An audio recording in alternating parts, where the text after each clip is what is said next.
আজকের ক্লাসে আমরা ক্লাস 8 এর রায় ও মার্টিন 2026 প্রশ্নবিদ্যার ভূগোলের সেকেন্ড সেমিটিভের 6 নম্বর মডেল সেটের প্রশ্নোত্তরগুলি আলোচনা করব।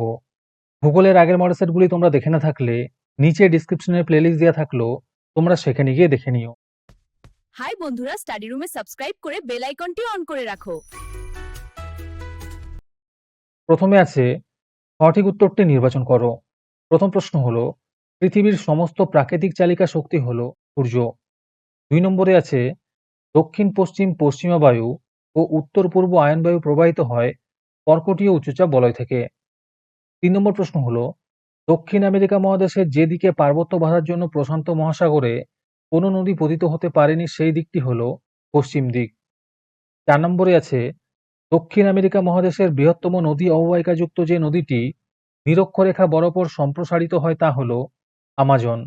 5 নম্বরে আছে, পৃথিবীর যে অরণ্য অ্যানাকোন্ডা সাপ, ট্যারেন্টুলা মাকড়সা, মাংসাশী পিঁপড়ে, রক্তচোষা বাদুড় সহ ভয়ঙ্কর দুর্ভেদ্য কাঁটাঝোপ ও জঙ্গলে ভরা তা হলো সেলভারণ্য। 6 নম্বরে আছে, পৃথিবীর শ্রেষ্ঠ গম রপ্তানিকারক দেশ হলো আর্জেন্টিনা।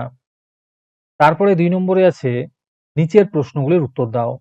প্রথম প্রশ্ন হলো, বজ্রবিদ্যুৎ সহ বৃষ্টিপাত হয় যে মেঘ থেকে তাকে কি বলা হয়? উত্তর হবে কিউমুলোনিম্বাস মেঘ বলা হয়। 2 নম্বরে আছে, সাধারণ মেঘের জলকণাগুলির ব্যাস হয় মোটামুটি কত মিলিমিটার? উত্তর হবে 0.02 মিলিমিটার। 3 নম্বর প্রশ্ন হলো, 1501 খ্রিস্টাব্দে কে উত্তর আমেরিকা আবিষ্কার করেন? উত্তর হবে আমেরিগো ভেসপুচি। 4 নম্বরে আছে, উত্তর আমেরিকা ও দক্ষিণ আমেরিকা মহাদেশকে সংযুক্ত করে রেখেছে যে সংকীর্ণ ভূখণ্ডটি তার নাম কি? উত্তর হবে পানামা যোজক। 5 নম্বরে আছে, পঞ্চহ্রদের মধ্যে বৃহত্তম মিষ্টি জলের হ্রদটির নাম কি? উত্তর হবে সুপিরিয়র হ্রদ। 6 নম্বরে আছে, যে নদী উত্তর আমেরিকার দক্ষিণ দিকে পাখির পায়ের ন্যায় বদ্বীপ সমভূমি সৃষ্টি করেছে তার নাম কি? উত্তর হবে মিসিসিপি মিসৌরি নদী। 7 নম্বরে আছে, প্রাচীন শিলাখণ্ড দ্বারা গঠিত উচ্চ মালভূমি যা হাডসন উপসাগরকে কেন্দ্র করে যে অঞ্চলটি অবস্থিত তার নাম কি? উত্তর হবে কানাডীয় শিল অঞ্চল। 8 নম্বর প্রশ্ন হলো, পঞ্চরদ অঞ্চলে যে নদীটি অ্যাপেলেশিয়ান পার্বত্য অঞ্চলে লরেন্সীয় মালভূমি অঞ্চলকে আলাদা করে দিয়েছে সেই নদীটির নাম কি? উত্তর হবে সেন্ট লরেন্স নদী। 9 নম্বর প্রশ্ন হলো, পানামা খালটি কত সালে কাটা হয়েছিল? উত্তর হবে 1914 সালে। 10 নম্বরে আছে, কোন নদীর ওপর বিশ্বের বৃহত্তম নদী উপত্যকা পরিকল্পনা গড়ে উঠেছে? উত্তর হবে টেনেসি নদীর ওপর। 11 নম্বরে আছে, পৃথিবীর সবচেয়ে সুন্দর দেখতে জলপ্রপাতটির নাম কি? উত্তর হবে নায়াগ্রা জলপ্রপাত। 12 নম্বর প্রশ্ন হলো, উত্তর আমেরিকা মহাদেশটির পশ্চিমের পার্বত্য অঞ্চলকে এক কথায় কি বলা হয়? উত্তর হবে কর্ডিলেরা বলা হয়। 13 নম্বরে আছে, পৃথিবীর দীর্ঘতম পর্বতমালাটির নাম কি? উত্তর হবে আন্দিজ পর্বতমালা। 14 নম্বরে আছে, পম্পাস শব্দের অর্থ কি? উত্তর হবে বিস্তীর্ণ তৃণভূমি সমভূমি। আজকের ক্লাসের মডেল সেটটি নেওয়ার জন্য আমাদের হোয়াটসঅ্যাপ নাম্বার 7501121499 তোমরা যোগাযোগ করতে পারো। এই রকমের ভিডিও আরও পাওয়ার জন্য তোমরা আমাদের ইউটিউব চ্যানেলটি সাবস্ক্রাইব করে রেখো। সাথে মডেল সেটের আপডেট পাওয়ার জন্য আমাদের হোয়াটসঅ্যাপ চ্যানেল এবং এমসিকিউ প্র্যাকটিস করার জন্য আমাদের টেলিগ্রাম চ্যানেলে তোমরা জয়েন করে নিও। নিচে ডিসক্রিপশনে লিঙ্ক দেওয়া রইলো, তোমরা সেখানে গিয়ে জয়েন করে নিও। তারপরে 3 নম্বরে আছে, নিচের প্রশ্নগুলির উত্তর দাও। এই প্রশ্নের উত্তরগুলি আমি তোমাদের দেখিয়ে দিচ্ছি, তোমরা দেখে দেখে নোট ডাউন করে নিও। প্রথম প্রশ্ন হলো, অনেক উঁচু মেঘে জল কি অবস্থায় থাকে?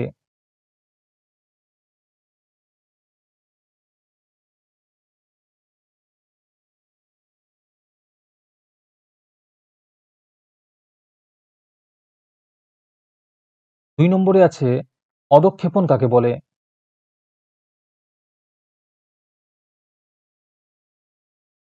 তিন নম্বর প্রশ্ন হলো, উত্তর আমেরিকার প্রেরি সমভূমি দুগ্ধ শিল্পে উন্নত কেন? 4 নম্বরে আছে, পঞ্চরথ কাকে বলে?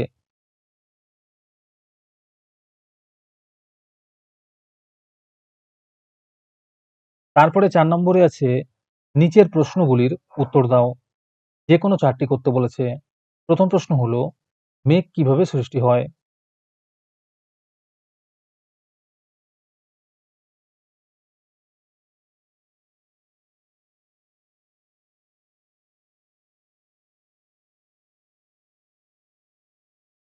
2 নম্বর প্রশ্ন হলো বৃষ্টিপাত কিভাবে ঘটে ও কয় প্রকার?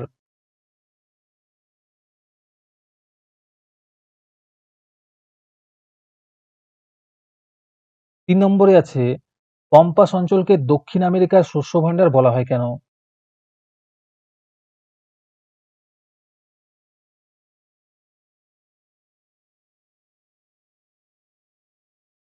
4 নম্বর প্রশ্ন হলো পৃথিবীর বৃহত্তম নদী অববাহিকার 3টি ভৌগোলিক বৈশিষ্ট্য লেখো।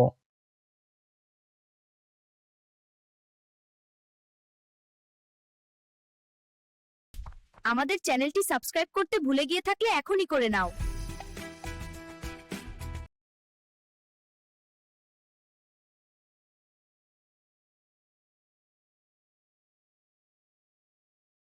পাঁচ নম্বর প্রশ্ন হলো দক্ষিণ আমেরিকার দক্ষিণতম অংশে যে জলবায়ু পাওয়া যায় তার সংক্ষিপ্ত বিবরণ দাও। তারপরে 5 নম্বরে আছে নিচের যে কোনো দুটি প্রশ্নের উত্তর দাও। প্রথম প্রশ্ন হলো পশ্চিমা বায়ু কাকে বলে? এর সাথেই প্রশ্ন আছে এর শ্রেণীবিভাগ ও বৈশিষ্ট্য আলোচনা করো।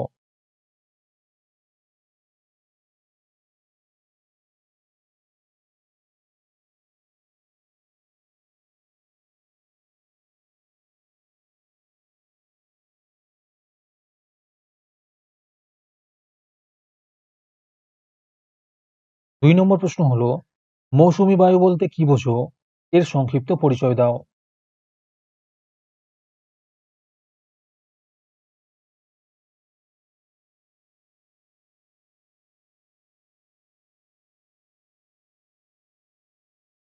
3 নম্বরে আছে আয়ন বায়ু কাকে বলে? এর শ্রেণীবিভাগ করো এবং বৈশিষ্ট্যগুলি আলোচনা করো।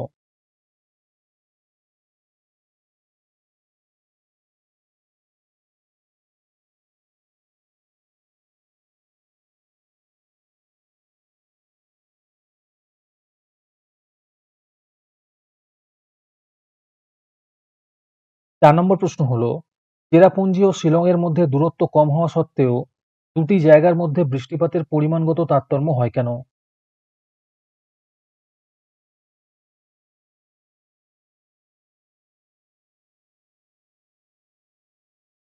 আজকের ক্লাসটি তোমাদের ভালো লেগে থাকলে ভিডিওটিকে লাইক এবং শেয়ার করে দিও। এর পরের মডেল সেটগুলির ভিডিও সবার আগে পাওয়ার জন্য আমাদের চ্যানেলটি সাবস্ক্রাইব করে রেখো। তাহলে আজকে এই পর্যন্তই, দেখা হচ্ছে পরের ক্লাসে।